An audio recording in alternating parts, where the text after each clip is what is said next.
Ante todo, presentarme, soy Daniel Salamanca, de la empresa Convive Servidores, ¿vale? Yo quiero hablar sobre el tema del hosting, pero desde un ámbito muy amplio. Cuando me refiero de amplio, me refiero a empezar desde qué es un data center hasta el hosting más pequeñito que podáis contratar, ¿vale? Yo lo que quiero es explicaroslo todo para que cuando vosotros vayáis a ver y vayáis a ver las ofertas de los 300.000 empresas que hay de hosting, podéis decir, este me lo pone muy barato, pero porque seguro que fallan estas cosas, o este me lo pone muy caro y no es tanto lo que me ofrece, ¿vale? Entonces, yo soy el gerente de Convive, la empresa la montamos hace 15 años, ¿vale?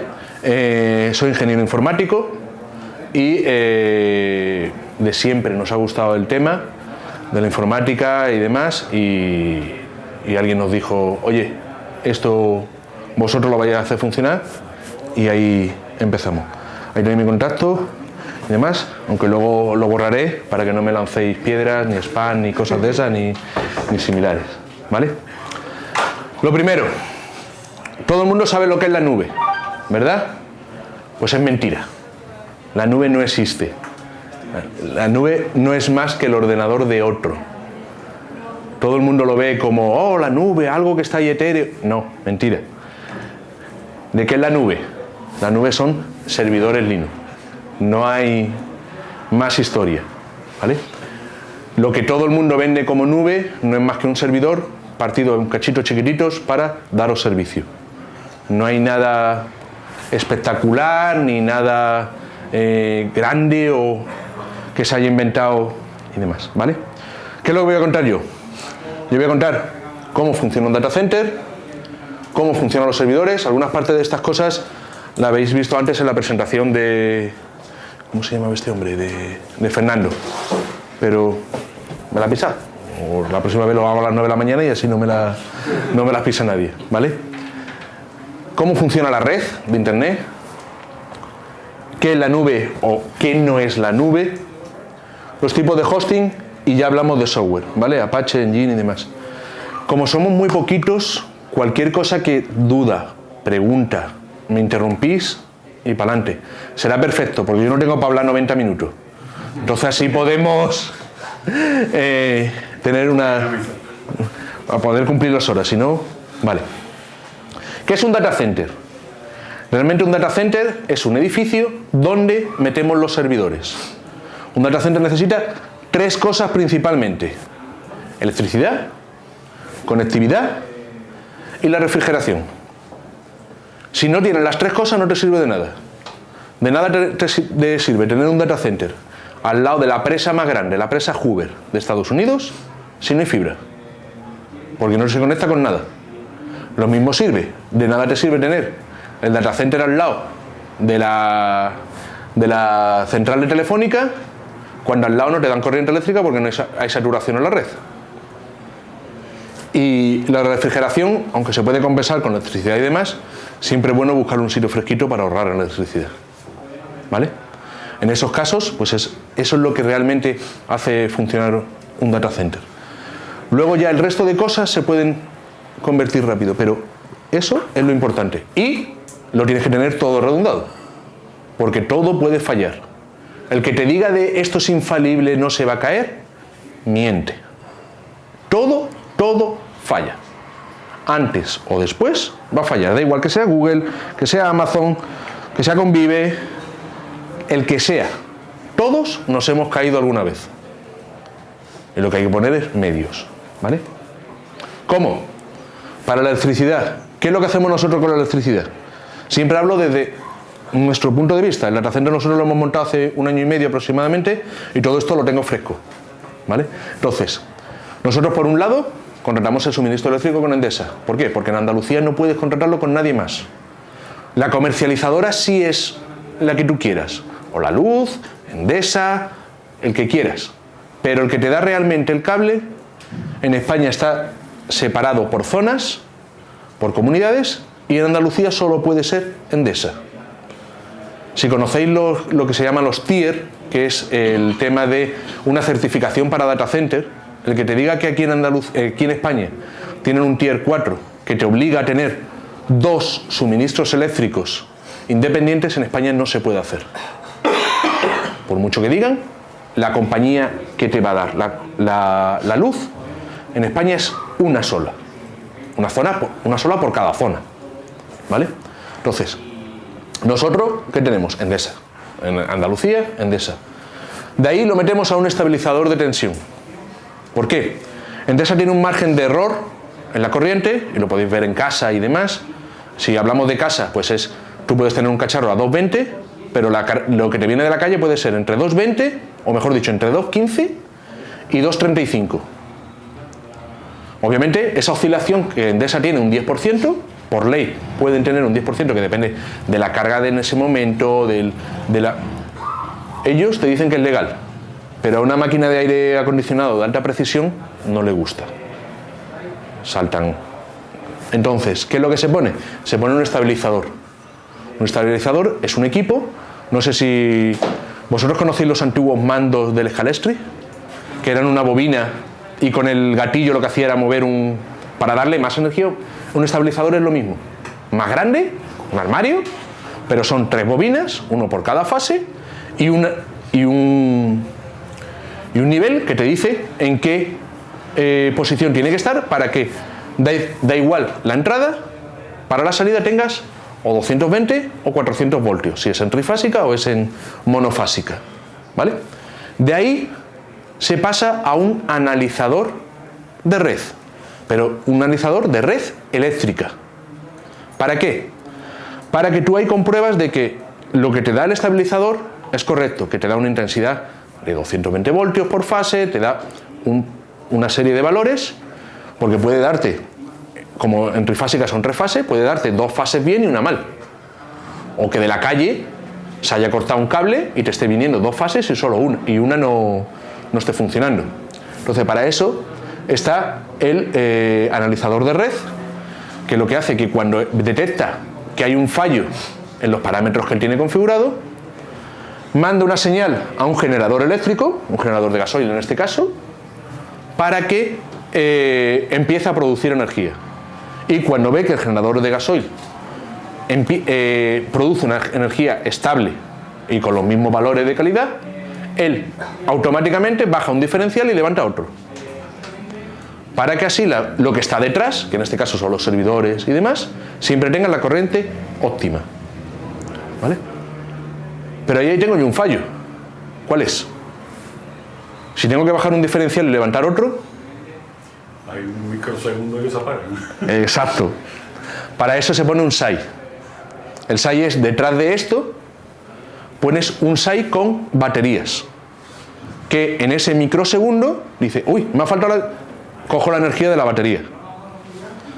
Normalmente está hecho porque este generador no arranca de forma inmediata. Si se va la luz, este generador tarda aproximadamente 1 minuto, 1 minuto y medio en arrancar. Porque esto, aquí donde lo veis, por ejemplo, tiene un motor de 8 litros. Es un motor de barco, realmente no es más que un motor de barco y un alternador. No penséis que esto tiene alta tecnología y demás, ¿no? Entonces, eso es un 8 litros. Son 400 y pico caballos lo que tiene para poder dar hasta 200 kilovatios a 1500 revoluciones.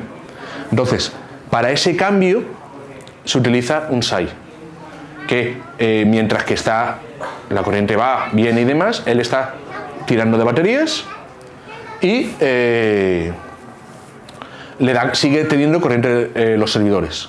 Normalmente no se pone uno, se ponen 2 SAIs. Ya empezamos a tener 2 de cada. ¿Para qué? Los equipos actuales, o los de servidores, tienen 2 fuentes de alimentación. Uno se conecta a un SAI y otro se conecta a otro.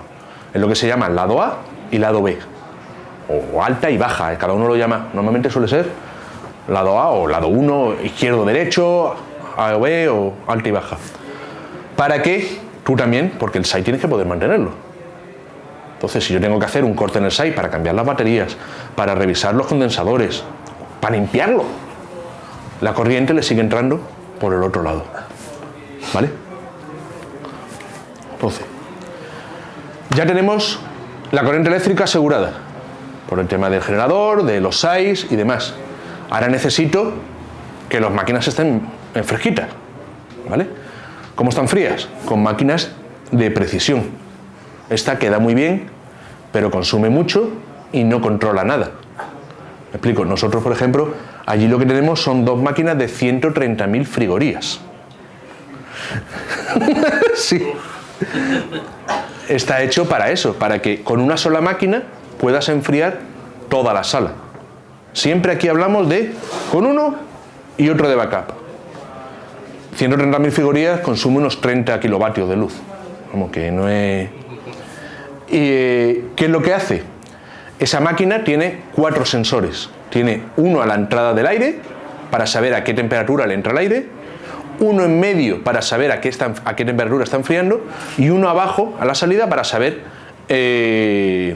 a qué temperatura están llegando el aire a las máquinas, a los servidores, para saber los niveles de humedad, de temperatura y demás. He dicho 4. En este caso nosotros utilizamos free cooling. Free cooling no sé si sabéis lo que es. Vale. Free cooling es una forma de ahorrar energía. Lo que intentamos siempre es que la máquina trabaje lo menos posible. Para que trabaje lo menos posible, ella, cuanto mayor salto térmico haya, salto térmico es entre la temperatura que le entra y la temperatura que tiene que salir, eso es lo que se llama salto térmico. Entonces, si la sala está muy caliente, imaginaros que está a 40 grados, y el aire yo la tengo configurada de que tiene que salir por el falso suelo a 20, el salto térmico es de 20 grados, con lo que la máquina tiene que hacer mucho esfuerzo. ¿Qué es lo que hacemos? En agosto, os recuerdo que estamos en Sevilla, en agosto el aire que cojo es el dentro de la sala.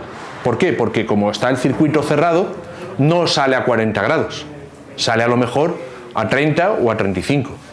Pero en invierno, el aire de la calle está a 15 grados, o a 20.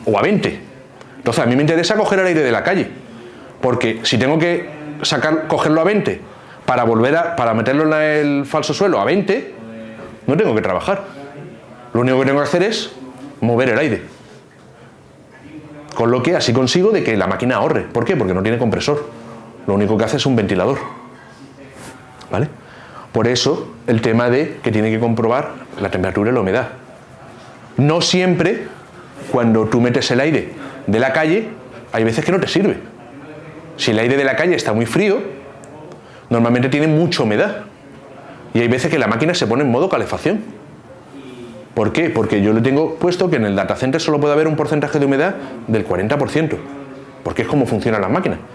Y si le meto el aire de la calle, que tiene a lo mejor una humedad del 80%, puede producirse condensación y puede producirme cortocircuito. Entonces, la máquina tiene que calentar el aire para que, aunque le entra a 15, sacarlo a 20.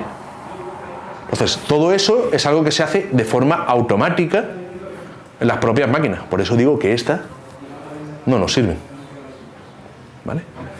¿Duda? ¿Pregunta? ¿Qué rápido va a ser esto? ¿Qué? Porque está ahí en Sevilla, con una caja que hace. Porque ¿dónde estamos nosotros? Ahí, si te fijas de refrigeración, he hablado de que debería de haber buscado un sitio más fresquito. Claro. Pero es que tú dile a los niños que se tienen que ir a Bilbao, o se tienen que ir a Santander, o... ¿sabes, no? Yo es que he leído hace poco que Google ha hecho una en el Polo Norte. Sí, pero son también... Pero son muchos centros de datos en los que no le interesa o que no necesitan gran comunicaciones. Aunque sea de Google, eso pueden ser para procesar datos internos y demás. Entonces sí lo puedes poner en el Polo Norte o tener una latencia que sea más alta. Por ejemplo, ese tipo de data center, igual que hay algunos que dicen que los ponen en el mar. Sí, en el mar no llega la fibra óptica. Aunque haya cables submarinos que la pasen, pero no suben un cable para ponerlo de eso. Entonces, ¿qué es lo que hacen? Es utilizar normalmente emisiones por satélite. Los datos los comunican por satélite. Pero claro, una comunicación por satélite tiene un pin de 3 segundos. Por muy rápido que vaya el sonido, tiene que recorrer 20.000 kilómetros para arriba y 20.000 kilómetros para abajo. Más interno para Exacto. que para ofrecer un servicio. ¿Digo? Exacto. Eso es lo que llaman Big Data, análisis de datos, todas las grabaciones que reciben las tienen que guardar en algún sitio, etcétera. Entonces, tienen el ahorro energético y la parte de red, pues dicen, bueno, me preocupa menos. Pero para tu web y demás, tú quieres tener todo, que esté rápido y que sea rápida. Una ¿Vale? pregunta, Dime. ¿los mismos servidores no tienen propio sistema de refrigeración? ¿Eso solamente es externo o también Claro, tiene...? no, los servidores obviamente tienen ventiladores, Sí, pero si tú el aire que le metes al servidor es aire caliente, claro. la CPU no se enfría. ¿Vale? Ahora luego te enseñaré, o luego veréis cómo es el servidor, que suelen ser como cajas de pizza, porque para poder apilarlos, son muy estrechos. Entonces, la mayoría del frontal suelen ser ventiladores, para que el aire entre por el frontal, atraviesa toda la máquina, refrigerando lo que es la CPU, la memoria, las diferentes tarjetas si tiene, y sale por detrás. Entonces, eso es lo que se consigue. Aquí en el dibujito se ve un poco, y es lo que nosotros hacemos es el aire frío lo metemos por el centro de... Nosotros ponemos dos filas de armarios, es lo que se llama un cubo, ¿vale? Y lo tapamos por arriba, y está tapado por los laterales y por arriba. Entonces, yo inyecto el aire por el falso suelo a este cubo, y yo estoy metiéndole mucha presión de aire. Entonces, la única forma que tiene el aire frío de salir de aquí es atravesando los servidores, con lo que se enfríe. Y luego ya esto es típico, el calor sube para arriba, el aire frío baja. Entonces, la máquina coge el aire caliente por la parte de arriba, lo absorbe, porque arriba es lo que tenemos, aire caliente, lo absorbe, lo enfría y lo echa por el falso suelo. Entonces, ¿qué es lo que pasaría, por ejemplo, cuando hay un corte de luz? Las máquinas de aire acondicionado no están metidas en SAIs, porque el tirón que hacen al principio de los 30 kilovatios sería capaz de quemar el SAI. Entonces, ¿qué se hace? Durante este periodo de tiempo en el que el generador arranca y demás, las máquinas siguen frías porque lo que se llama el plenum es el espacio que tú pones entre el suelo y el falso suelo. Todo ese plenum está lleno de aire frío.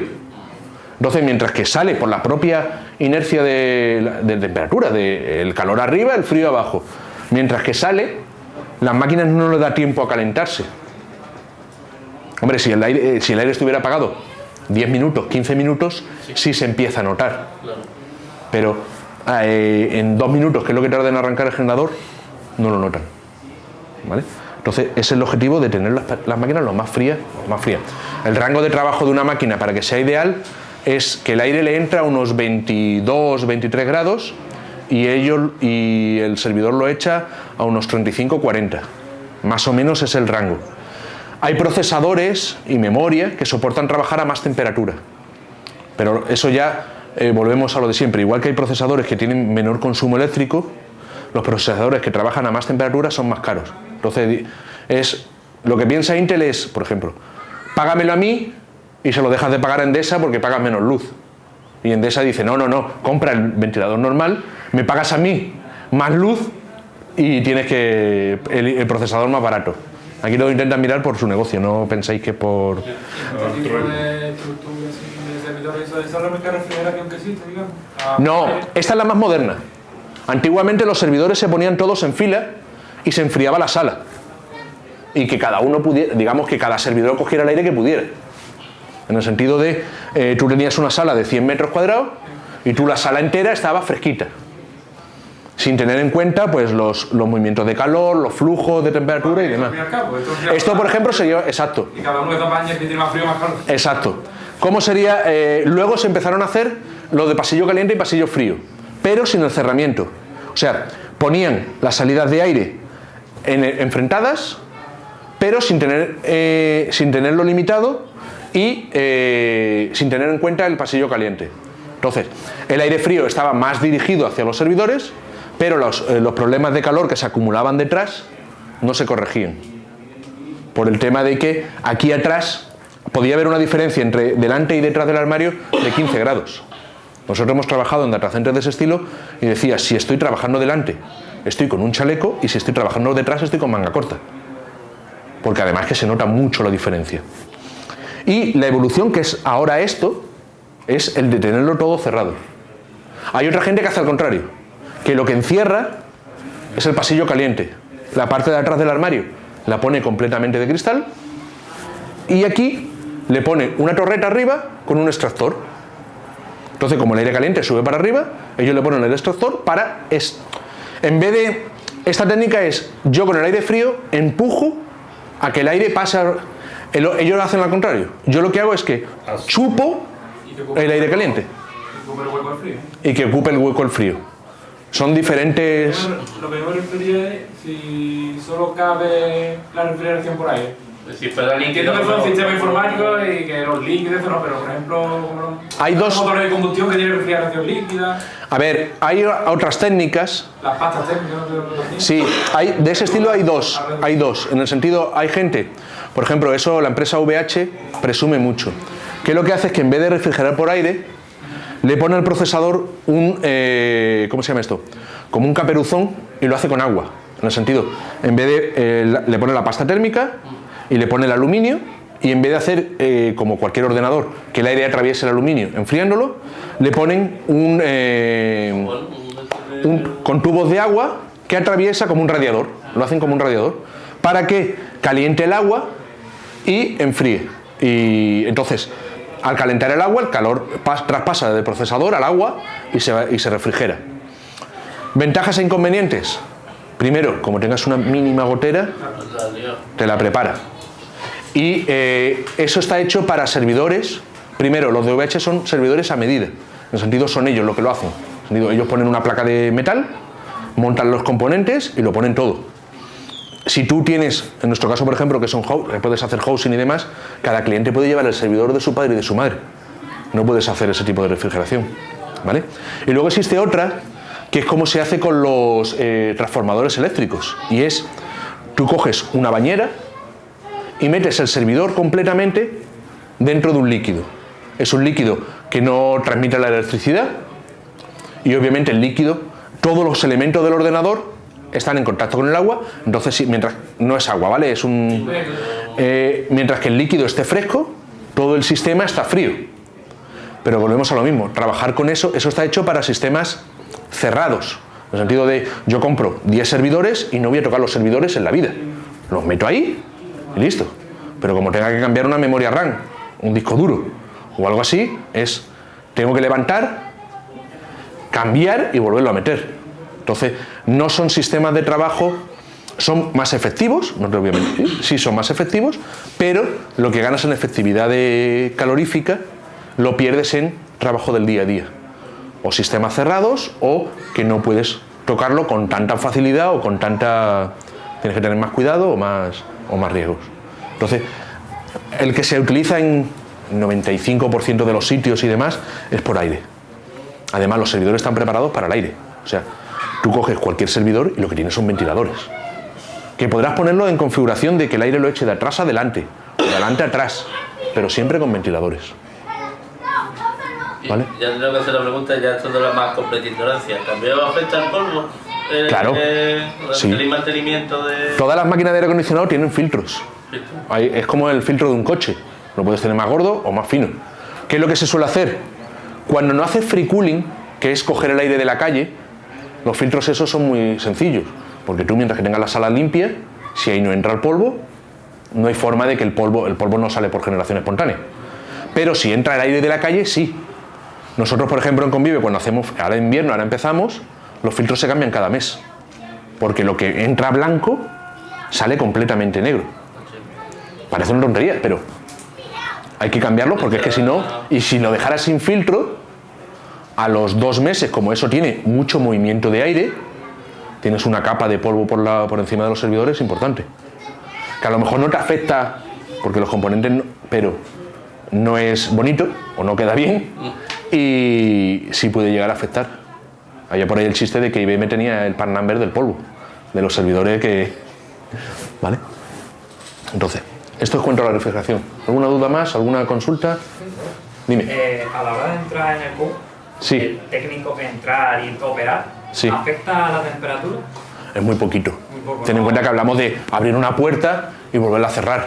Sí, pero si ¿Qué? el técnico se tiene que pegar ahí media hora, 1 hora. Pero lo hace con la puerta cerrada. No lo hace con la. O sea, tú estás trabajando, es como entrar en una habitación. Es como si. Hay en algunos sitios, por ejemplo, había unas fotos de Google que este tipo de cubo no lo hacía con metacrilato.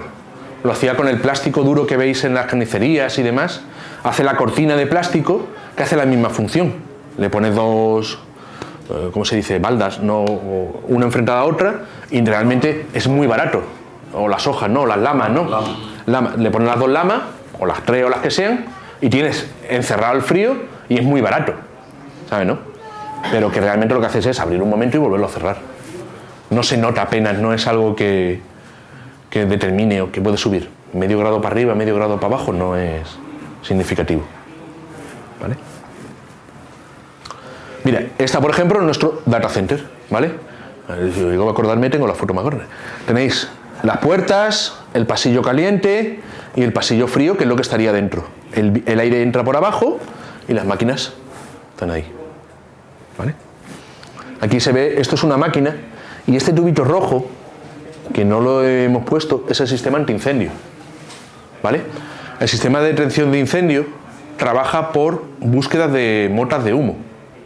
Se llama BESDA, que es sistema antiincendio temprano, que lo que se pone es a la entrada y a la salida de la máquina de aire acondicionado, porque como es la que mueve el aire, si hay algo de humo o de eso, lo primero que va a cogerlo es la máquina.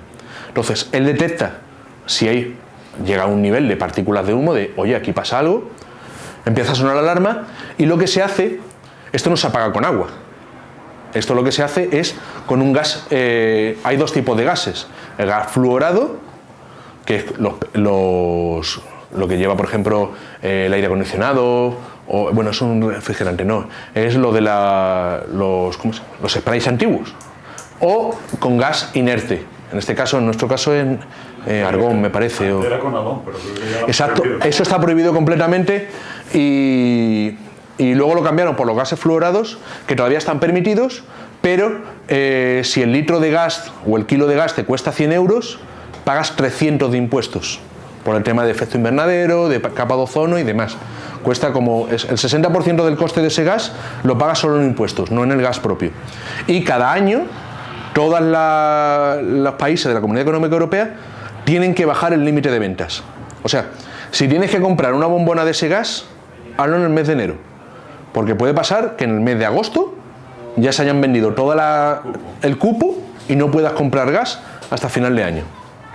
Entonces, ¿qué es lo que hace ese gas? Ese gas está en bombonas a unos 300 bares de presión, y si detecta humo, abre la bombona, y la bombona, que puede ser una cosa así, se dispersa por la sala en aproximadamente 8 segundos.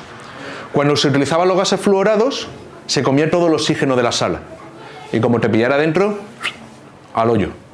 En el caso de los gases nobles, lo que hace es que te baja la concentración de oxígeno hasta un 17, un 18%. Si te pilla dentro, no la palmas, ¿vale? Lo que pasa es que notarías como si estuvieras a 3.500 metros de altura, que te falta el aire, pero puedes salir caminando por la puerta. De la otra forma sales con los pies por delante. Eso mismo me dijeron mis técnicos. Se agradece. ¿Vale? Entonces, vamos al tema de conectividad, ¿vale? Esto es un mundo muy divertido, ¿vale? Casi toda la conectividad del mundo se hace a través de fibra óptica, ya sea un cable más grande o más fino, pero siempre con fibra óptica, por la ventaja que da la velocidad de la luz, que te plantas en Estados Unidos en 100 milisegundos. Entonces, a nivel español, los principales proveedores de fibra óptica son Iberdrola. Aquí tenemos un fallo. Vale, Red Eléctrica no es Red Eléctrica, es Adif. Que la comercialice Red Eléctrica, vale, pero es Adif, ¿vale? Las eléctricas, cuando tiran líneas de alta tensión, vosotros, no sé si os habéis fijado, tiran normalmente 3 o 6 cables, y luego ponen 2 chiquititos en la parte de arriba. Los 2 de arriba suelen ser fibra óptica o la toma de tierra, porque los 3 son las 3 típicas tomas del trifásico, y los de arriba son la toma de tierra o la fibra. Cada vez que hacen un despliegue de alta tensión, a ellos no les cuesta nada meter un cable más que sea la fibra óptica. Entonces, por la mayoría de torretas de alta tensión va la fibra óptica comunicando las ciudades. que la tendrán activa o no, pero normalmente suelen tener todos fibra óptica. Entonces, cuando alguien, pues de aquí de Cádiz, quiere llegar hasta Madrid, hace el Cádiz-Sevilla y Sevilla-Madrid. La otra tirada así más común es la de Cádiz.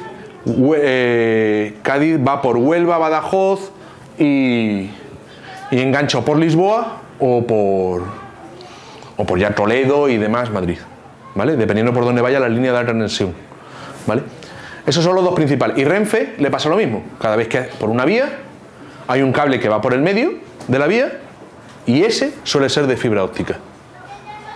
Aparte de ese, en las catenarias también llevan. Los dos proveedores, para decir que tienen dos caminos, es uno por el suelo y otro va por arriba.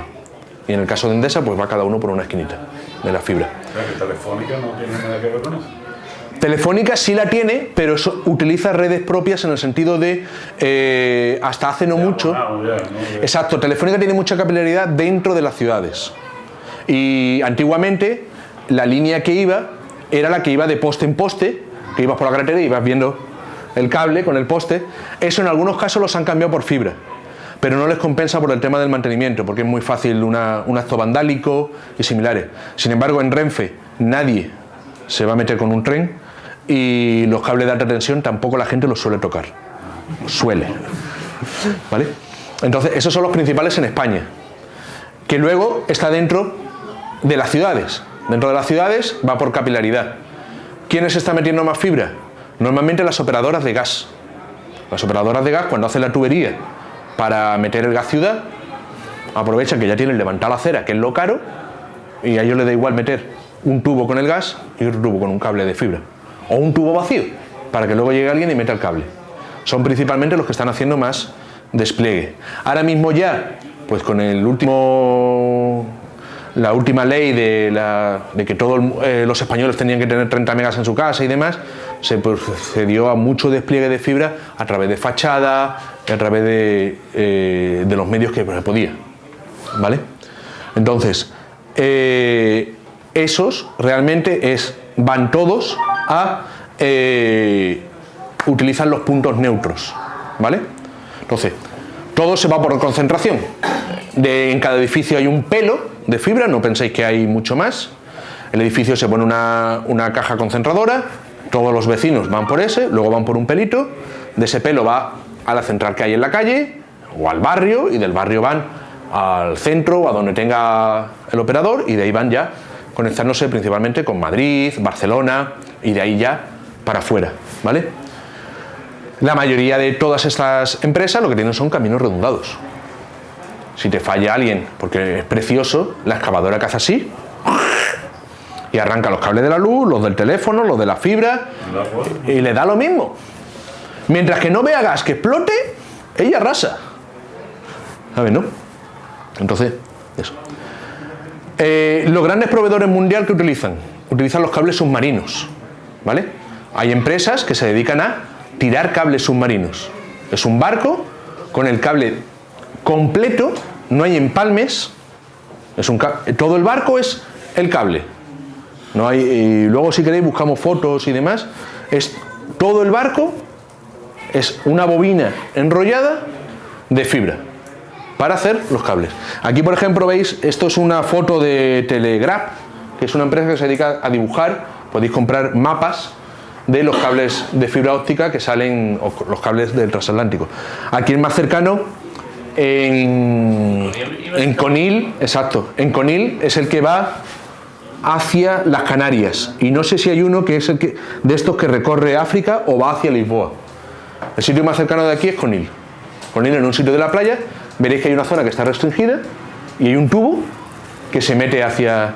Eso es la salida del cable de fibra óptica de transatlántico. ¿Dónde se hace principalmente el intercambio de tráfico? Pues desde Londres a Ámsterdam hacia Estados Unidos.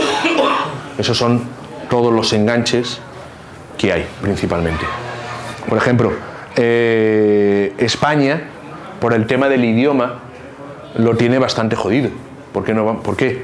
Porque España debería de poder conectar con Sudamérica, pero actualmente no existe ningún solo cable que salga de España y vaya a ningún punto de Sudamérica.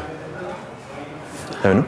Y aquí tenéis, por ejemplo, el ejemplo de la red de Collen, para que podáis ver cómo se distribuye. Una vez que viene, por ejemplo, a Londres o a Ámsterdam, París, por ejemplo, el anillo que tienen en España es, entran por un camino, ya sea por Bilbao y otro a Barcelona, ¿vale?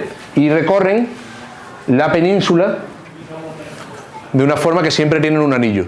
Por ejemplo, Sevilla, pues lo tienen conectado por Málaga, Granada hasta Valencia o por Lisboa. Siempre intentan tener ese doble camino. Si aquí se cortase, pues el tráfico de Granada o iría por aquí o iría por aquí. Pero puedes cortar, en cualquiera de estos puedes cortar la red, que siempre tienes un camino alternativo para ir al punto. ¿Vale?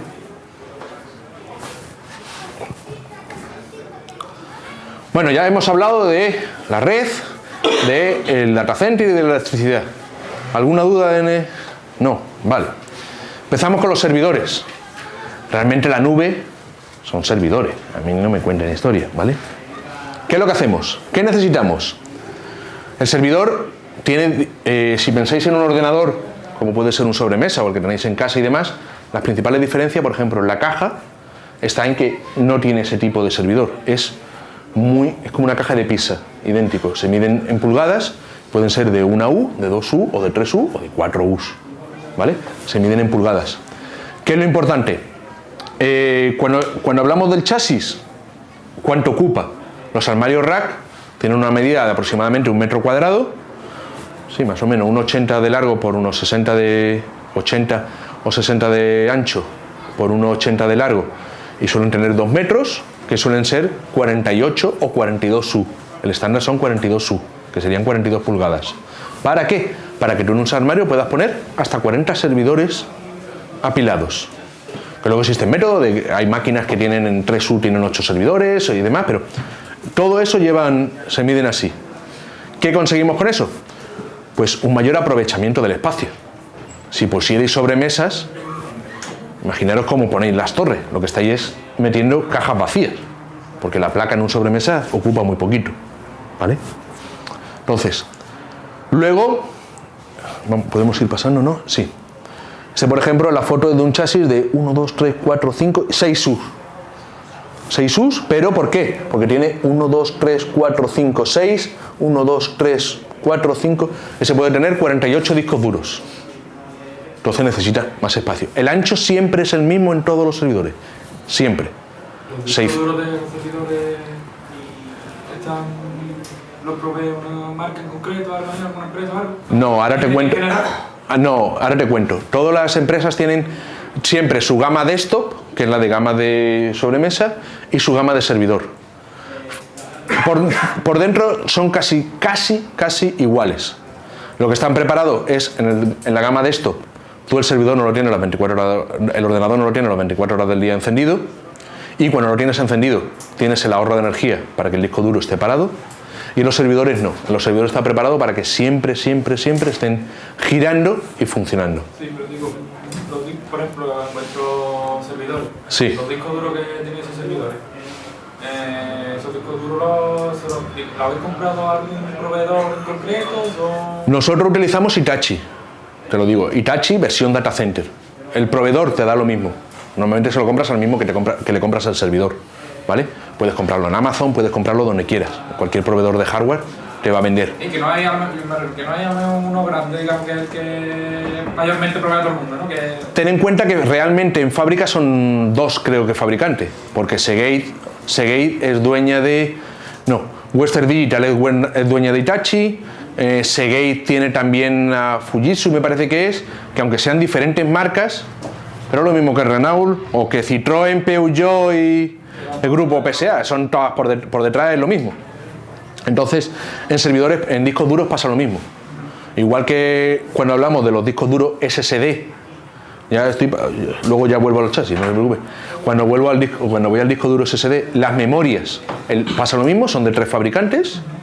Que luego te lo venda Corsair, te lo venda Intel, te lo venda... Pero luego al final tú dices, no, mira, las memorias son Micron o siempre son de 2 o 3 fabricantes, no hay más, ¿vale? Entonces, en los discos duros pasa lo mismo. y lo que te aseguran o lo que te venden es mayor o menor resistencia. Tanto en los SSD como en los discos de platos, lo que te dicen es el porcentaje de tiempo entre fallo es de tanto, o el tiempo, en otros lo que se mide es el tiempo de fallo entre escrituras o en duración. Oye, el primer tiempo de fallo te va a salir a los 5 años, en teoría. Que te fallara a los 3, te lo cubro la garantía. Sí, pero a mí me ha jodido los datos. Pero bueno, eso ya es... Los discos, la mayor parte del tiempo estarán leyendo, ¿no? Claro, no, es que depende. Eso depende completamente del tipo de web o del tipo del servicio. Si el disco duro lo pones en una base de datos, puede estar siempre leyendo. Si lo pones en un caché, está siempre escribiendo. Es que puede ser... Ellos no te aseguran... Eso pasa en el SSD. En el SSD, que sabéis que... Bueno, espérate, ¿dónde está? A ver. Disco duro. ¿Es esa, no? Sí, esa. Vale. Hay 3 tipos de discos duros actualmente. Está los discos duros de plato magnético, que son los mismos. De toda la vida de Dios, ¿no? Exacto, mecánicos. Que son los mecánicos, que es como un disco que vas escribiendo. Estos. Que es la tecnología desde hace 20 años la misma, que es un disco dando vueltas y unas cabezas lectoras. Podrán poner más cabezas, menos cabezas, más densidad, menos densidad, pero la tecnología es la misma. Y es la que mayor capacidad de espacio te da. Ahora mismo creo que estaban por 14 teras o 16 teras más o menos en un disco duro. ¿Vale? Pero es igual. ¿Qué es lo que le pasa a estos discos? Tienen mucho almacenamiento, pero son muy lentos. Porque al final, esto es un disco dando vueltas y la cabeza puede leer una posición. Ahí no hay más. Si es cuanto más grande sea el disco, lo que hacen es aumentar el sector para que tenga más tamaño. Pero la velocidad de 3 cabezas o 6 cabezas, o bueno, son 3 platos y 6 cabezas, porque ponen una cabeza por abajo y otra por arriba. Entonces, esa sigue siendo la misma. Después de esto, ¿qué sacaron? Sacaron hace unos 5 años más o menos los SSD. Los SSD es con el mismo interfaz que los discos de plato o los discos magnéticos, pero lo que lees es una memoria. Ya no hay un proceso mecánico de estar girando y leyendo en una posición determinada. Ya es una memoria que accede y te da el dato que tú le pides. ¿Qué es el problema que tiene? La resistencia a la escritura. Como son memorias de estado sólido, o sea que cuando se va la corriente el dato queda grabado, no es como la memoria RAM, que son volátiles, que cuando tú apagas el ordenador, todo lo que está en RAM se borra. En el SSD no, en el SSD se queda ahí guardado. Entonces, cada vez hay que pegar, digamos, un pequeño calambre para ir escribiendo. Y las memorias tienen un porcentaje de escrituras, es lo que le llaman la vida útil. Tú puedes tener un SSD con 3 meses y estar, o mejor dicho, un SSD con 5 años y estar perfecto, porque tú el primer día grabaste ahí una película y lo único que has hecho es reproducirla. La lectura no borra, o sea, no maltrata el chip de memoria, y puedes tener un SSD con 3 meses en el que has estado las 24 horas del día escribiendo y a los 3 meses haber perdido ya su vida útil. Entonces, la diferencia que hay en el tema de data center o de sobremesa está en ese porcentaje de vida útil que te da el fabricante. En los de sobremesa a lo mejor te dicen, este disco se puede escribir una vez al día durante 2 años, y en un disco de servidor, nosotros que trabajamos por ejemplo con los Intel versión data center, te dicen que puedes escribir el disco 10 veces al día durante 5 años para que pierda la durabilidad o pierda por completo el disco. Hablamos, si en un disco de, por poner redondo, 500 gigas, escribirlo 10 veces cada día durante 5 años, la verdad es que antes has cambiado de servidor, de portátil o de equipo, que el disco duro nos ha estropeado. Nosotros, por ejemplo, de los de plato magnético, que lo quitamos aproximadamente con 3 años, tenemos allí como unos 500 discos muertos de risa, podríamos hacer un dominó fantástico. Y de SSD los estamos quitando también, porque ya tienen 3 o 4 años y hay algunos que la vida útil, pues a lo mejor está ya al 40%, algunos han llegado al 0 y demás. Luego veréis que nosotros lo que hacemos es, en un servidor que antes lo han comentado, esos datos, todo eso hay que monitorizarlo. Para que cuando tú tengas un servidor, tú des un servicio, no que diga, oye, no, mira que es que tu SSD ha dejado ya de escribir. ¿Y eso no lo ves tú o no? Todo eso tiene que estar monitorizado, ¿vale? Y hace un año, más o menos, año y medio, salieron los discos NVMe, que realmente por dentro es exactamente igual que un disco duro SSD. Igual, es el mismo tipo de memoria, o será de triple celda porque son más modernos, pero es la misma política. Lo que pasa es que cuando salieron los discos magnéticos, la interfaz que había para conectarlo con el ordenador era LATA, luego se pasó al Serial ATA y luego fue el Serial ATA 2 o el SATA 3, ¿vale? Eso te daba un ancho de banda de hasta 600 megas, ¿vale? Pero es que el SSD, como son memoria, te puede dar un ancho de banda de 30.000 megas. Tú dices, bueno, pero tengo 30.000 megas por un cable que solo mueve 600. Entonces, ¿qué es lo que hicieron? El NVMe es un disco duro SSD pinchado al PCI del ordenador. El PCI es la comunicación directa entre el procesador y el elemento que esté conectado. Entonces, el ancho de banda que tiene un PCI es el de 30.000 megas. Entonces, si tú cogieras si fuera fácil decir, cojo las memorias de un SSD y los pincho directamente al PCI, lo que tienes es un disco NVMe. Es lo que ha cambiado. No ha cambiado la tecnología del SSD con los nuevos discos. Lo que ha cambiado es el bus de conexión. Para que, como el cuello de botella estaba en el bus, pues le cambio el bus. Van directo a la placa. Van directo a la placa. ¿Qué tiene eso? Los discos estos Que son alargaditos, exacto. Ahora los de portátil los llaman M2 porque llevan un conector que se llama así, pero el M2 es diferente en disco SSD en NVMe, ¿vale? Por el tema del voltaje. Pero el disco en sí es igual. O por dentro las memorias y demás son iguales. Eso ha traído un problema. ¿Cuál es el problema? Los discos duros magnéticos y los discos duros SSD, como iban al SATA, yo podía poner una controladora RAID y hacer mi RAID 5 por hardware. O sea, un equipo auxiliar, que es la controladora, que se encarga de comprobar la paridad de los discos y de los datos. En los NVMe no puedo, porque como el PCI va directamente a la CPU, ya no puedo poner nada intermedio que me haga las comprobaciones. ¿Eso qué hizo? Intel dijo, no pasa nada, hacemos RAID por software y es mi procesador el que lo hace. Los nuevos procesadores de Intel llevan una controladora RAID integrada. Pero no penséis que son tontos, ¿eh? El primer año que sacaron ese producto, para poner la controladora era poner un pinchito en la placa y ese pinchito costaba 8 euros. Y toda la gente decía, ¿y por 8 euros me vas a hacer poner un conector? Claro, ha pasado el año, han empezado a coger cuota de mercado, ahora el mismo pinchito vale 350. Es así. Aquí nadie da puntadas sin hilo, ¿eh? No penséis que... ¿Vale?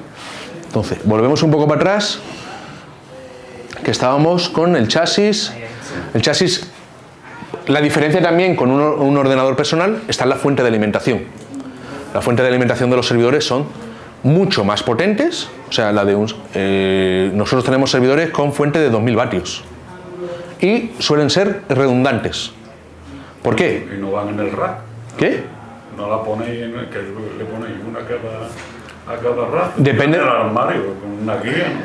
No, tú montas el servidor y él tiene la fuente de alimentación, le pones el cable.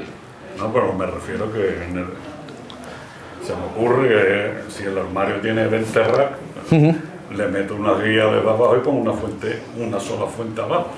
Y si se te jode una fuente... No, pues ponelo. No, pero que me refiero que ten en cuenta que ahí estarías, por un lado, tendrías la conexión al aire o el chasis que está arriba, de alguna forma, al meterlo en el rack, estarías como enchufándolo.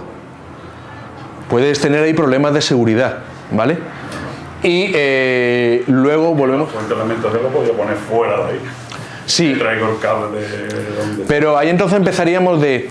HP tendría su tipo de fuente, Dell tendría el suyo, Supermicro, sí. Lenovo, cada uno pondría el suyo para ver. Sería, ¿qué ponemos? ¿El sistema beta o el VHS? ¿O el 2000? Me refiero que si tienes en tu data center 1000 rack, tienes 1000 fuentes de alimentación, es lo que es una barbaridad. Es que es así. La lógica. Ya, del ahorro podría decirse que sí. Pero es que es eso. Tú, por ejemplo, todos los armarios no los montas a la vez. Todas las máquinas no las montas a la vez.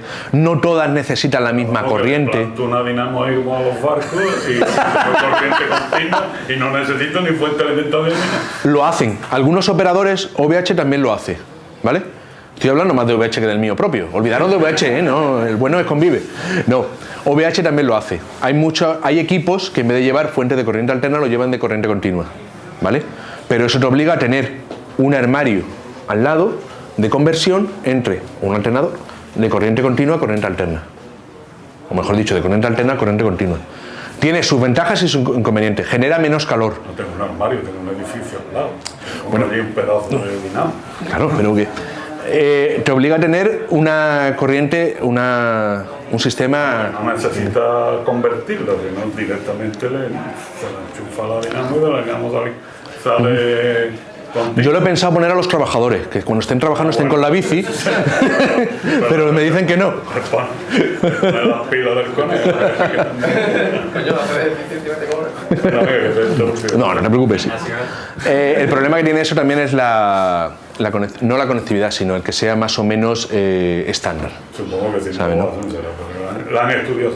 Lo han estudiado, ya te digo. Hay gente como VH que sí lo hace, pero porque VH hace todo el equipo para él. O sea, el servidor, ellos cogen la placa, montan el chasis, montan la fuente y lo optimizan. Si luego se busca o buscamos una foto del sistema de VH de agua, sí lo tienen todo eso. Porque es la forma que intentan de ahorrar, ¿vale? Entonces, pero no es lo más estándar. O te hace su equipo, o ese equipo no lo puedes poner en ningún otro sitio del mundo.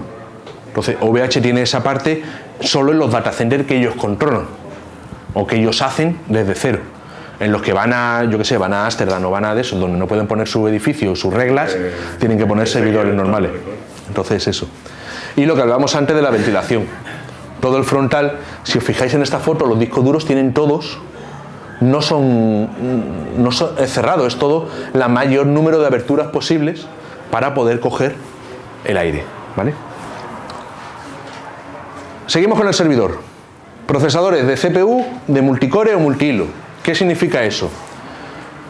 Igual que los ordenadores de casa, tenemos equipos con una sola CPU, que tenga 6 cores, 4 cores, 8 cores. En los servidores normalmente se utilizan, puedes tener hasta 8 equipos de hasta 8 CPUs, ¿vale? Lo normal suelen ser 2. En muchos sitios, o en algunos sitios hay de 4. Pero el precio de eso ya empieza a ser exponencial. Entonces, ¿qué se utiliza en servidores? Normalmente suelen ser de 2 procesador y cada uno con sus cores. Por ejemplo, en todos, incluyo, Convive, el que quieras, OVH y demás, tiene la gama de un monoprocesador con 6 o 8 cores. Y hay el servidor más avanzado que tiene 2 procesadores. ¿Por qué 2 procesadores o un procesador y demás? Todos los servidores suelen tener sistema operativo Linux, ¿vale? Los hay con Windows y demás. Pero los servidores para web están preparados para recibir muchas peticiones simultáneas. Entonces, si tú tienes un procesador de un core, una CPU, lo que hace es que tú puedes trabajar, me llega una petición, la proceso y la suelto. Si el procesador tiene 8 cores, te pueden entrar 8 procesos, los hago a la vez y los suelto, ¿vale? Eso ahora lo multiplicáis por 2500 veces por segundo, lo que serían 2500 MHz. Hace eso 2500 veces en un segundo. Cuantos más cores tengas, más hilos puedo abrir. ¿En sentido? Entonces, ahí la pregunta está, oye, ¿qué es mejor? ¿Un procesador que tenga 2 cores a 2 GHz o un procesador que tenga un core a 4 GHz? El benchmark me dice que es el mismo. O sea, que al final el rendimiento es igual. Sí y no. Dependiendo para qué se vaya a utilizar el servidor. Si el servidor lo vais a utilizar para páginas web, por ejemplo, ¿qué te interesa en la página web? El Apache, el MySQL, el Apache, el Engine y demás, son procesos muy ligeros, que reciben muchas conexiones simultáneas, con lo que te interesa que todo salga cuanto antes mejor. Y si hay dos cores trabajando, tardan la mitad de tiempo. En el caso de un monoprocesador, pues imaginar que vienen 4000 conexiones, en un procesador de 2 cores tardaría la mitad. En uno de un core son 4000 que tienen que ser procesadas por el mismo procesador. Dice, entonces siempre mejor los cores. No, porque dependiendo de qué tipo es el proceso, por ejemplo, en un MySQL, ¿sabéis lo que es el MySQL? En un MySQL o un gestor de base de datos, lo que interesa es que el procesador sea lo más rápido. Porque cuando tú haces un select o una petición, lo que te interesa es que la consulta la hagas lo más rápido posible. Entonces ahí entra en juego la velocidad de reloj. Entonces, es mejor, es que este me da 16 cores, pero aún uno con 3 GHz. O pongo el ejemplo más claro. Tilera, Tilera es otra empresa de procesadores, el último procesador que sacó tenía 72 cores. 72 cores a 1 GHz. Pero sin embargo, un Intel de 4 cores a 3,5 GHz era más rápido que el de 72, por el tema de la velocidad de reloj y el procesamiento simultáneo. Entonces, hay que tener un poquito, que no es todo de una base de datos, el más grande, cuanto más core mejor. A lo mejor no, a lo mejor interesa poner una máquina con menos cores, pero que sean más rápidos. ¿Vale? Todo esto va a venir porque luego cuando digáis un VPS es un servidor de, oye, ¿qué tiene? 4 cores, ¿vale? ¿Y la velocidad? Ah, no, eso no lo pone en la página web. Y como, es que me dicen que me dan 4 cores, sí, pero no es lo mismo 4 cores a 1 GHz que 2 cores a 4, por ejemplo. ¿Vale? La memoria. La memoria de los servidores es mucho más amplia que los ordenadores compartidos. En vuestra casa tendréis 8 GB de RAM, 16 GB de RAM, alguno a lo mejor que tiene 32. En servidores... ¿Tú tienes 4? En un servidor lo mínimo más o menos suelen ser 16, 32 y de ahí para arriba. Nosotros en Convive tenemos máquinas con 512 GB de RAM. ¿Qué? ¿Que me queda o que llevo? Queda media. Coño, ¿llevo yo 1 hora? Uy, qué alegría. Y no os habéis dormido. ¡Wow! Que hablo muy alto. Muy ameno, Es que hablo muy alto. Entonces, en los servidores la memoria se utiliza muchísimo más para sistemas de caché. Es el caché más rápido que puedas encontrar. Trabajar con memoria, ya te digo, nosotros tenemos clientes con 512 GB de RAM y lo que hacen es almacenar toda la base de datos en memoria RAM. Entonces, el acceso a la base de datos es brutalmente rápido. ¿Vale? Es un cliente que puedo decirlo que empieza por foro y termina en coches, ¿vale? Los discos duros ya lo hemos hablado. El sistema operativo. Esto es rápido. En internet casi todo, o en los servidores casi todo se utiliza el Linux. Es mucho más flexible, es sobre todo mucho más barato y es mucho más eficiente. ¿Vale? En Windows hay servicios que necesitan Windows y lo veo muy bien, pero el coste de licencias y el aprovechamiento de los recursos es bastante inferior, ¿vale? Antes con la CPU que estuviste comentando, ¿qué procesadores se usan más? Los Xeon, porque ahora veo que venden mucho Xeon de segunda mano, sí, que te compra un Xeon por 7 euros, te hace un maquinón de muerte que tiene una potencia brutal, pero me imagino que vendrán de los servidores ya que lo han quitado, ¿no? Pero no, 7 euros no me compré uno el otro día. El tema es que Intel, como buena empresa, cada año renueva sus productos, ¿vale? Para que tú, cada año, te dice, oye, ahora es el Intel Xeon V3, el año que viene es el V4. Y tú dices, bueno, ¿y la diferencia? Ninguna. Lo que pasa es que el V4 utiliza un socket diferente para obligarte a cambiar de placa. O utiliza la memoria que en vez de ser DDR3 o DDR4 a 1600, utiliza a 1800 o a 2133. Una característica técnica. Te van metiendo un poquito más Pero tú haces la comparación del procesador de hace 4 años y el de ahora y no tiene diferencia, o sea, no es una diferencia como puede ser en los discos duros o en los SSD, que se ha evolucionado muchísimo. En el procesador no ha habido apenas cambio. Que sí, es que este es 0,1 MHz más rápido. Dice, esto no es nada. ¿Tú te crees? No lo voy a notar. Estoy viendo, sobre todo en Sudamérica y así, Sí. que por lo visto hay menos capacidad Sí. económica que aquí, pues mucha gente ha tirado a comprar Sí. los Xeon antiguos y se hacen... Yo tengo ordenadores. Unos ordenadores para jugar tremendo, mejores Claro. que cualquier i7. Nosotros, por ejemplo, te hago un ejemplo de lo que hicimos hace un par de meses. Se nos fastidió una placa base. No, mentira, se nos fastidió el procesador. ¿No? ¿El procesador o la placa? No, fue la placa base. Y nosotros compramos una placa base nueva. Pero el procesador no podíamos utilizarlo, porque era diferente.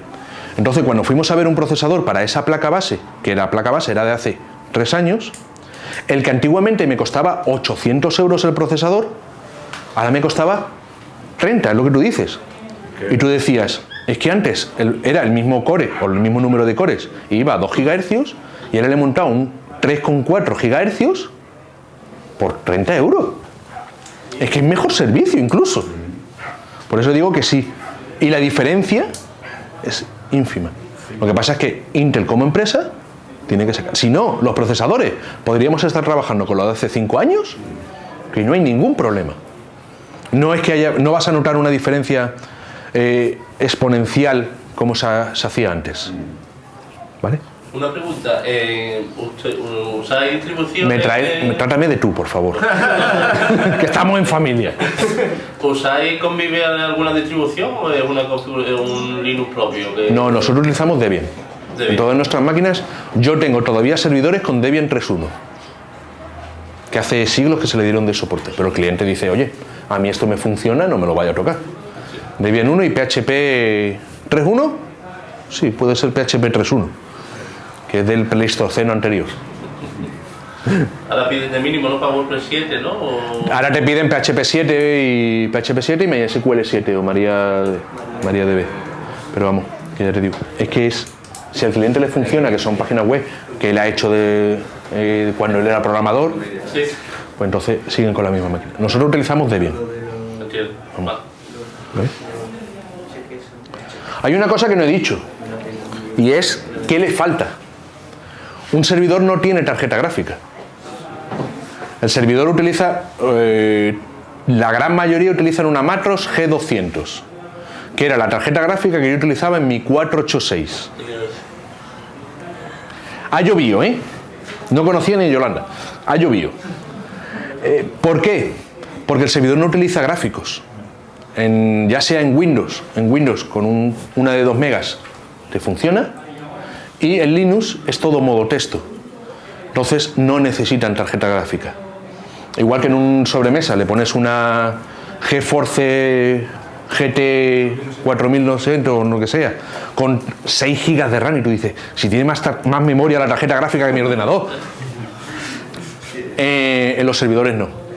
Entonces es otra de las grandes diferencias, porque hay mucha gente que dice, no, yo me voy a comprar un servidor para jugar. Y digo, pues como no juegue en modo texto al Tetris, no juegas tú a nada más. ¿Vale? Y otra cosa, Dime. ¿las tarjetas de red? Las tarjetas de red, en esas sí son muy parecidas. O sea, un servidor puede tener tarjeta de red, normalmente suele venir con 2 de cobre de 1 GB.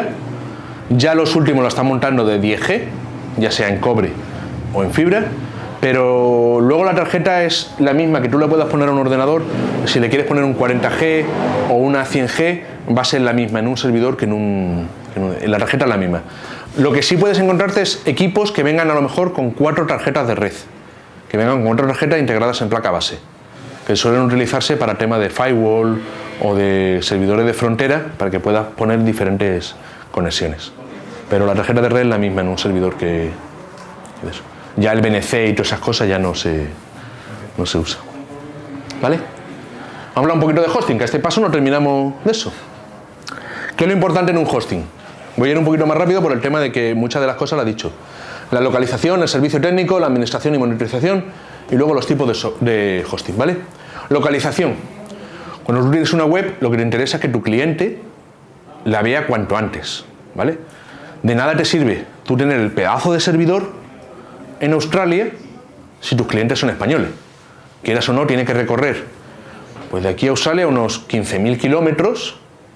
Por mucho que vayas a velocidad de la luz, el ping que vas a tener con un servidor australiano van a ser de unos 300 milisegundos. Cuando el ping que tienes con una máquina en Madrid o en Europa, en Madrid puede ser unos 20 milisegundos y en París o en Londres puede ser de 30 milisegundos. Entonces, esa latencia hay que tenerla en cuenta, porque realmente estamos hablando de 10 veces más. Aunque sean números muy bajos, pero son 10 veces más. Entonces, un hosting lo importante es que esté cerca del cliente. Lo han dicho antes, si tú, aunque estés programando aquí, vas a hacer una web para vender en Estados Unidos, pon el servidor en Estados Unidos. Que lo vas a hacer para... No sé si vais a ver mejor o peor con la luz. ¿La apago? ¿La dejamos encendida o apagada? Vale. No sé si eso habrá cambiado. Vale. Entonces, si tu principal mercado va a ser España, pon una máquina en España. ¿Para qué? Para que ese tiempo sea el menor posible. ¿Vale? El servicio técnico es fundamental. Lo han dicho ahí abajo también y demás. Si tú tienes una tienda, tú vas a vender las 24 horas del día. Tú quieres que tu servidor o tu escaparate esté las 24 horas del día encendido y funcionando. No digas, oye, que como son las 6 de la tarde del viernes, yo me voy y ahí se queda la máquina. No. ¿Eso cómo se consigue? Con una administración y una monitorización. El trabajo de un administrador no es solo el cuando hay un fuego voy a apagarlo. Hay un trabajo previo, un trabajo que es diario, de hacer copias de seguridad, revisión de log, aplicar parches de seguridad. Toda la monitorización es lo que se hace para que el servidor no te despierte a las 3 de la mañana y tengas que apagar el fuego. Es nuestro objetivo, que no tengamos que levantarnos a las 3 de la mañana porque se ha estropeado. Entonces, todo eso se hace con monitorización y control. Nosotros, por ejemplo, en Convive lo controlamos todo. Por cada servidor monitorizamos unos 10 servicios. Entre ellos, por ejemplo, el Smart o la vida útil del disco. Si yo veo que un disco duro SSD está por el 60% de vida útil, ya voy hablando con el cliente para decirle, hay que cambiar el disco. Nos encargamos nosotros de todo, pero va a haber un momento de corte para cambiar el disco de un sitio a otro. Porque ese disco ya no me fío de que falle. Igual que en los discos de platos o los magnéticos, cuando le empiezan a salir sectores defectuosos. Nosotros los monitorizamos y cuando el disco tiene un único sector defectuoso ya estamos pensando en cambiarlo. Porque a lo mejor se tira con ese único sector defectuoso 2 años, que a las 2 horas tiene cientos de sectores. Entonces, eso se hace con una monitorización. Para eso mismo, para que poder hacerlo en horario de oficina y no a las 3 de la mañana, con las legañas, los ojos y digo, ayer salí de juerga y no... ¿Vale? ¿Las copias de seguridad se van como en servidores aparte, digamos? Depende. Cada empresa o cada cliente lo puede hacer de una forma. Nosotros en nuestro caso, por ejemplo, lo hacemos dependiendo de lo que pague el cliente, se pueden hacer o en el mismo servidor o en un disco duro que esté dentro del mismo servidor o en una máquina remota. ¿Sabes, no? Pero ahí también depende porque cuando tú lo haces en una máquina remota lleva un coste mayor que si lo haces en el disco duro. O hay clientes que me dicen, no, yo la quiero solo en el mismo disco duro porque yo voy a poner en mi oficina que todas las noches se descarguen los ficheros. Entonces, o hay gente que dice, no, la quiero en máquina remota y yo también me voy a descargar los ficheros porque no me fío. Ahí cada uno es... O yo quiero que me la suba a Google Drive, que me la copie aquí, que me hagan en Amazon Cloud y luego ninguna funciona. Pero, oye, queda bonito decirlo que hay que revisar siempre las copias de seguridad, ¿vale? Una vez al mes o una vez cada 2 meses, saber, o cuando vas. Nosotros tenemos muchos clientes que ya lo tenemos enseñados y nos dicen que mañana voy a actualizar el WordPress. Por favor, hazme una copia de seguridad que ahora sé que funciona todo. Hazme una copia de la base de datos, de la web y todo. Por si mañana, cuando actualice esto, falla por todos lados, poder decir, Dani, ponme la copia de ayer, porfa.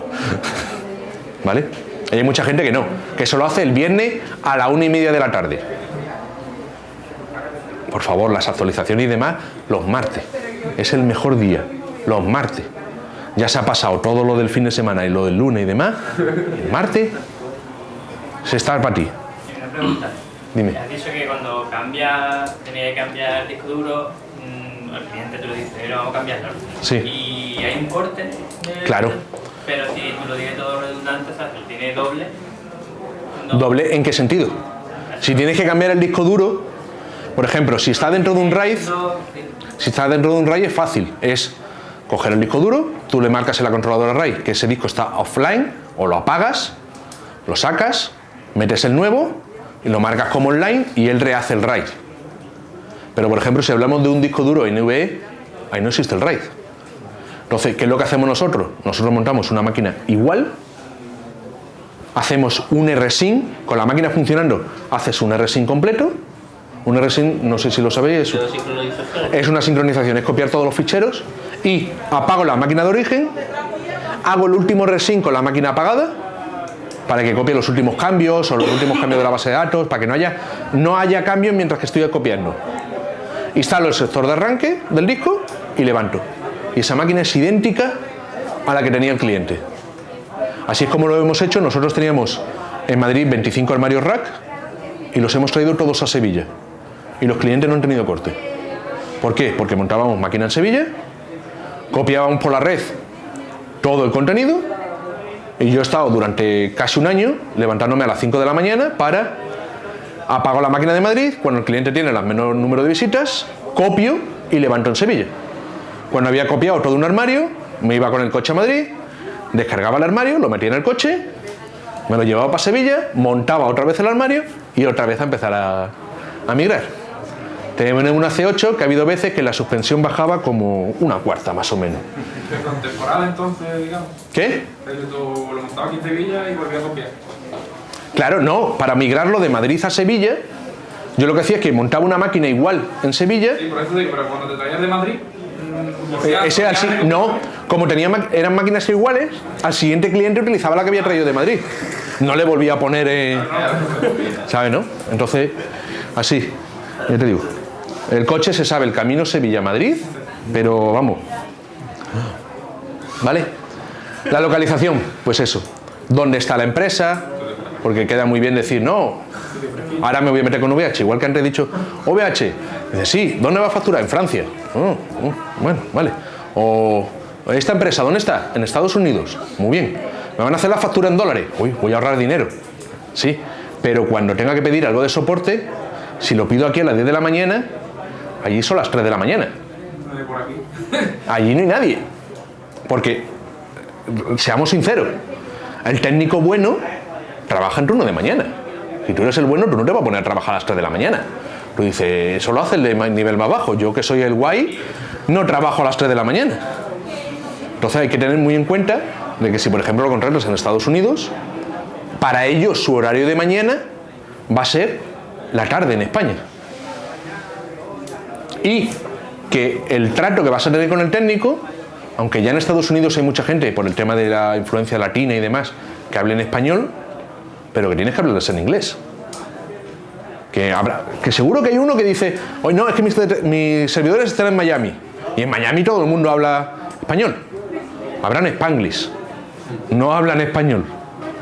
Y como el tío se le cruce, no te dice ni una sola palabra en español. Que a nosotros en el principio nos pasaba. De que dependiendo del técnico que nos pasaba decía, no, only English. ¿Only English? Y casi era mejor colgar y que te lo cogiera otro. Pero no... ¿Sabes, no? Y luego lo que hablamos antes de los puntos de intercambio y de la conexión local. En España, por ejemplo, hay un punto de intercambio que es el principal, que es Spanix, que está en Madrid, que es donde todas las operadoras conectan y intercambian tráfico de una a una. Pues yo, por ejemplo, nosotros con Vive estamos allí, intercambiamos con Yastel, con Orange, con Telefónica, con Ono, y el cambio es local. Luego existen otros dos, como puede ser Cadnis, que está en Barcelona, o Decix, que está en Madrid también, pero son más chiquititos. Pero son todo lo mismo, la política es la misma, es un punto de intercambio, para que el tráfico, en vez de irse por cualquier sitio, o que tengas que pagar a un operador de tránsito, que es cuando tú no puedes llegar a una red, Tú vas a un operador de tránsito, que los mapas que habíamos visto antes de Coyen, o de Level 3 o de NTT, que son operadores que tienen conexiones en todo el mundo. Entonces, ellos son capaces de llegar a todo el mundo. ¿Qué consigues con eso? Pues es tráfico que ahorras, porque el tráfico de peering no se paga. O suelen ser un tráfico de 1 a 1, de tú y yo, y no nos cobramos por ese tráfico. Sin embargo, el tránsito sí se cobra. ¿Vale? Entonces, es importante ver dónde estás o dónde está tu servidor para poder decir, esas son ventajas. ¿Vale? ¿Y en Sevilla dónde estáis? Nosotros tenemos 2 fibras que nos llevan para conectarnos con MásMóvil y con Coyen, y luego tenemos una fibra directa que nos une Sevilla-Madrid para conectarnos con Spanish. O sea, aunque estemos en Sevilla y el punto neutro esté en Madrid, nosotros tenemos una fibra dedicada que nos conecta con Spanish.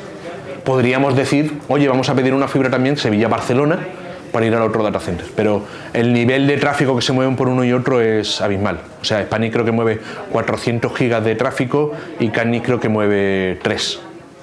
Entonces, ¿dónde te compensa ir? ¿Al de 400 o al de 3?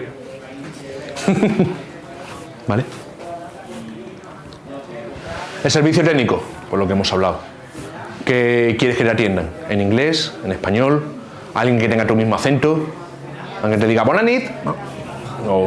Ahí entra, digamos, un poquito ya el community manager, digamos. ¿Qué? Que ahí entra ya el community manager, digamos, al fin y al cabo, ¿no? Exacto, es ver qué te interesa. A lo mejor me dicen, no, mira, es que yo no voy a hablar con el servicio técnico.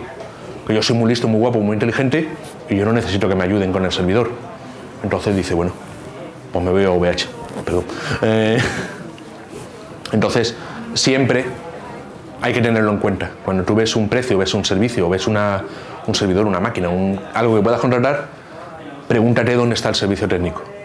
Porque no es lo mismo, por ejemplo, hablar con un Arsys, que ya lo compró One and One y la mayoría del servicio técnico está en Alemania.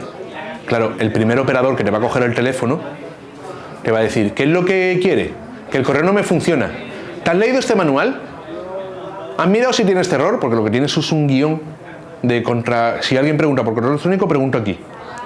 O como os pasa, habrá pasado, nos ha pasado todo. Se te cae la DSL, cierro. Sí, porque está... ¿Puedes cerrar la ventana? Sí. La otra, esa. Vale. Se te cae el ADSL y te llama el teléfono del 1004 y llamas al 1004 y lo primero que te dice, ¿puede usted reiniciar el router? Y le dice, vamos a ver, que ya lo he hecho, a mí no me cuenta. ¿Y puede usted ir al PTR y levantar la tapita para ver si...? Por favor. Entonces, dependiendo del tipo, que a otra empresa que tú puedas llamar y decirle, oye, que no me funciona, espérate que estoy conectándome al servidor, vale, veo que... Venga, ya está. No es lo mismo. Tu salud mental te lo agradece. ¿Vale? Y luego está el tiempo de respuesta. ¿Que cuánto quieres que te tarde en responder? ¿Un día, 2 días, 10 minutos, media hora? Dependiendo de lo que quieras perder de visitas o de dinero o lo que sea, puedes elegir una opción u otra. ¿Vale? La monitorización. Esto es casi todo lo que hemos visto antes del tema, o lo que he comentado, de monitorizar el espacio en disco duro, que no te quedes sin espacio, que el espacio en el Smart y demás. ¿Vale? Ya me han dado la alerta de 10 minutos, entonces ahora tengo que correr. Tiene narices la cosa. Ahora que ya estamos entrando en familia, ya... ¿Vale? Tipos de hosting. Vamos a hacer una explicación rápida de eso, que sí lo veo importante. ¿Qué hay de diferencia entre un hosting compartido, un VPS, un servidor dedicado, un hosting o una nube? ¿Vale? En todas las empresas de hosting encontraréis el hosting compartido, el VPS, el servidor dedicado y el hosting. Es cuánto quieres compartir con el resto. Me explico. El hosting compartido. Tú estás en un servidor y lo compartes todo con el resto. Desde la IP de salida, tu IP o tu web está en una IP que a lo mejor tiene 30, 40 o 50 clientes más, los recursos de la máquina y todo. Si uno de tus vecinos hace algo, a ti te va a afectar. ¿Vale? Es el hosting más barato, por supuesto, porque todo es compartido. ¿Vale? El VPS es como un servidor dedicado, es un sistema operativo, pero que está dentro de una caja, dentro de una máquina física. Y en la máquina física montas X VPS, 10, 15, 20, los que quieras. ¿Qué es lo que consigues con eso? La IP es tuya. Solo tu web o las web que tú tengas en tu VPS van a compartir esa IP. porque una IP no se puede compartir entre diferentes servidores virtuales. Y tú tienes tu propio sistema operativo, en el sentido de, tú puedes decir, oye, como es mi VPS, yo quiero PHP 7 o quiero PHP 5. En el anterior no. En el anterior todos tienen la misma configuración. Todos tienen el mismo PHP, todos tienen el mismo MySQL, todos tienen eso. En tu VPS no. Ya empiezas a tener más autonomía, ¿vale? Eso también, perdón. Sí, que habla. En función de lo que tú pagues, ¿no? Claro, aquí este es el más barato, cuanto vas bajando, más exclusividad, más caro. Aquí vas en un autobús. ¿Un servicio lo ofrece todas las compañías? Como vosotros, por ejemplo. Nosotros y todas. Aquí te hablo cuando tú vas a... Y que no hay empresas que no te dedican más que servidores dedicados, ¿no? Y no, Pues, las empresas están dedicadas a todas en general. Es que sería tontería de que, hablando mal y pronto, que te dedicaras solo a estos tres, cuando con estos tres, los de arriba lo haces solo. ¿Sabes, no? Entonces, es eso. Esto lo vas a encontrar en todas. Desde el más barato hasta el más caro. Entonces, ¿qué es el servidor dedicado? Pues tú tienes todos los recursos de la máquina. En el VPS tenías, era un trocito de una máquina grande. En el servidor dedicado no, todos los recursos de la máquina son para ti. Que tú le pones 8 GB de RAM, pues los 8 GB son para ti. Que le pones 256 GB de RAM, pues los 256 son para ti. No tienes que compartirlo con nadie. El housing, ya no compartes ni el armario. Este es mi servidor y yo lo pongo aquí, solo para mí. El armario solo para mí. Es poner tus propias máquinas. Suele ser más barato cuando pones equipos grandes. El housing suele costar lo mismo, pongas una máquina pequeña que pongas un servidor muy potente. Entonces, dependiendo de lo que necesites, o sea, si tú dices, no, es que voy a necesitar 4 servidores que van a estar cargados hasta arriba, te conviene más comprar el servidor y meterlo en housing que alquilar el servidor mes a mes. ¿Vale? Y la nube sería muchos servidores dedicados en los que hacen como si fuera un solo servidor. Y ahí monto servidores virtuales. Entonces, ¿qué ganas? Pues dices, bueno, hablo siempre de las nubes bien hechas, ¿vale? El almacenamiento lo tengo por un lado y está redondado. El procesador o la capacidad de proceso de cálculo lo tengo en otras X máquinas y puedo aumentar y disminuirlo a mi antojo. La memoria RAM puedo subirla o bajarla dependiendo de los que tengan esos procesadores. Y te permite una flexibilidad, ¿vale? La nube está muy bien cuando tu proyecto necesita flexibilidad, pero sabes administrarla. Me explico. Yo tengo una web muy pequeñita que me dedico a la Semana Santa, ¿vale? Aquí en Andalucía la Semana Santa es un dios. Entonces, yo sé que desde junio hasta febrero el servidor no va a entrar nadie, porque no se habla de Semana Santa. Pero marzo, abril y mayo necesito un bicharraco impresionante, porque empezamos que si las previas, que si la Semana Santa ya empieza hasta las cruces de mayo. Entonces, ¿para qué te viene bien la nube? Tú tienes un servidor un poco bajito los meses que no te interesa, y cuando termina, cuando va a venir la chicha, tú aumentas recursos, ¿vale? Para eso sirve la nube principalmente. O para hacer, ya como eso, puedes hacer clonados, puedes hacer cosas más, pero principalmente es para la gestión de recursos muy óptima. No significa que sea más barato, porque tú comparas un servidor en la nube con un servidor dedicado y a igual recursos el servidor dedicado es más barato. ¿Por qué? Porque la nube siempre te dicen, es que tú puedes crecer. Dice, sí, y también puedo dejar de usarlos. Entonces, ¿vale? El software, en todo tipo de hosting te dan un panel de control, ¿vale? Ya sea cPanel, sea Appless, sea ISP-config o el que sea. Nosotros en nuestro caso, por ejemplo, lo hemos desarrollado nosotros. ¿Qué tiene de ventaja?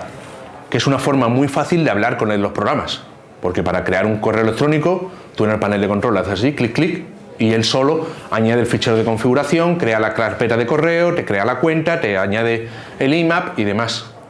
Si tú eso lo pudieras hacer manualmente, sí lo puedes hacer, pero tienes que escribir a lo mejor en 5 ficheros diferentes de la configuración. Igual te sirve para crear una base de datos, para un hosting, la configuración de Apache y demás. Sirven para concentrar o facilitar la administración de un servidor. ¿Vale? Y luego ya, pues, el servidor web o software de backup, ¿qué es lo que haces? ¿Apache o Engine? Apache es el programa que se utiliza normalmente porque es el de mayor antigüedad. Está desarrollado con todo lo que quieras, tienes todos los módulos que quieras, pero es muy viejo y es más lento. Engine es muy moderno, pero todo es muy moderno y muy rápido. Pero todo lo que hagas necesitas un comando externo. Por ejemplo, si tú quieres montar PHP con Engine, tienes que poner el PHP por un lado y Engine por otro, que se comunican por FPM, pero tienen que ponerlo de forma... Ya son dos programas. En el caso de Apache es el mismo programa. ¿Por qué no se utiliza Engine tanto en hosting? Porque no permite htaccess. No sé si conocéis lo que es el htaccess. Engine no permite cambiar la configuración en tiempo de ejecución. Apache sí. Entonces, para cambiar la configuración en tiempo de ejecución, tienes que apagar y encender Engine, o sea, relanzarlo. Eso para el cliente normal no sabe cambiar, y cada vez que tenga que cambiar una configuración, tener que estar relanzando el programa no es lo más efectivo. Se utiliza mucho normalmente para servir contenido estático, ficheros, o sea, fotos, vídeos, ficheros de descarga. Todo eso Engine lo hace rapidísimamente. Es lo que llaman servicio cookieless, porque no tiene nada de programación. Es, yo cojo el fichero y te lo entrego.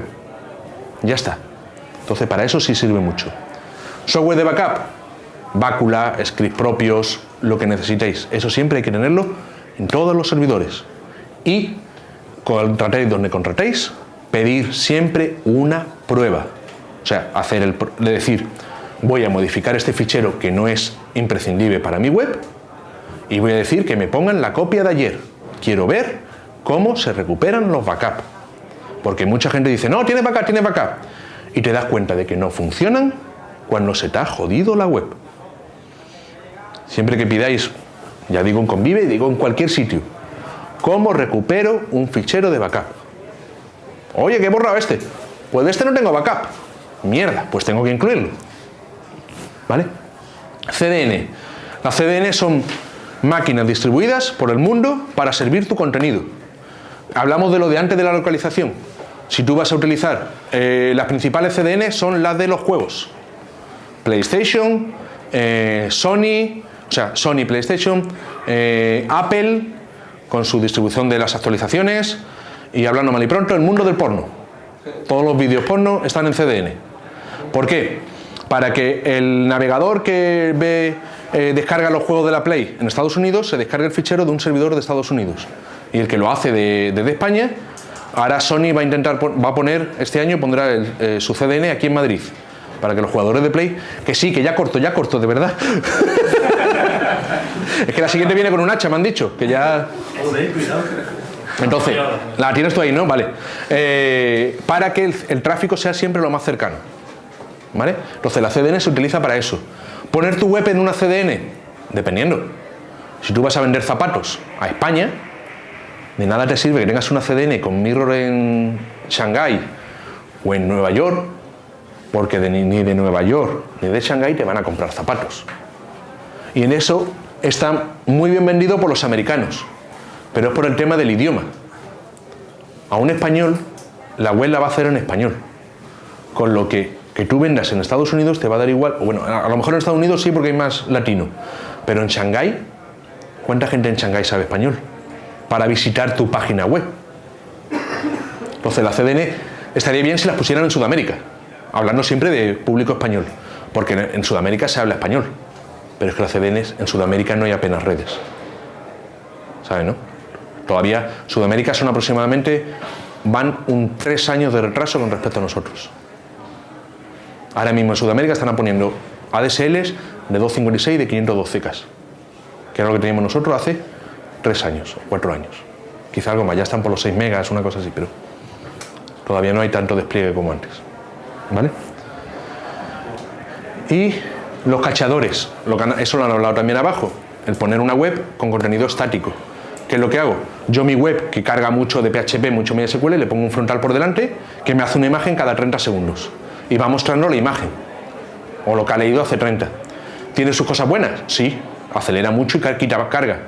Sus cosas malas, que si tú actualizas en menos de 30 segundos ese cambio no se ve. ¿Vale? ¿Qué más queda? Ah, presentar al equipo de Convive. Este es el equipo de Convive, ahora mismo. Falta gente, ¿vale? Pero aquí estamos tíos tan feos como este, que soy el que habla, la jefa y el otro socio. Lo tenéis por ahí. Somos los tres. Esto es el equipo que os hablaría si contrataseis con Convive. La mayoría son técnicos. O sea, exceptuando las 3 chicas, que son de administración. Bueno, mentira. Esther es servicio técnico también. La mayoría somos de servicio técnico. Nosotros siempre nos hemos basado en la atención al cliente y en el servicio técnico. Es cierto, aquí no hay ni un solo comercial. Nunca hemos tenido comerciales. ¿Vale? Y ya solo queda decir una cosa. Gracias por haberme aguantado.